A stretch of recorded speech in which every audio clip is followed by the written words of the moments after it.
কোনো দুর্নীতি থাকবে না কোনো। আমি কায়ুম, আমরা তাকে যুব অধিকার নিয়ে আসলে রাজনীতিবিদরা আমরা একটি আমরা ওইখানে বসে সমাধান করতে পারবো। আমরা জয়েন্টলি এই আমাদের ঢাকা 11 আসনটা মানুষের বসবাসের উপযোগী করব। 1400 মানুষ জীবন দিয়েছে একটা বৈষম্যহীন সমাজ গঠনের জন্য।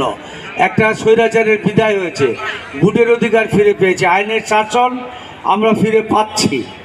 আগামীতে কিভাবে পাবো জানি না, সেটা করতে হলে আমাদের ঐক্যবদ্ধ থাকতে হবে। ঢাকা 11 আসনের মানুষের উদ্দেশ্যে, ভোটারদের উদ্দেশ্যে বলবো, আমিও চাই একটা বৈষম্যহীন কল্যাণ উন্নত রাষ্ট্র প্রতিষ্ঠা করার জন্য।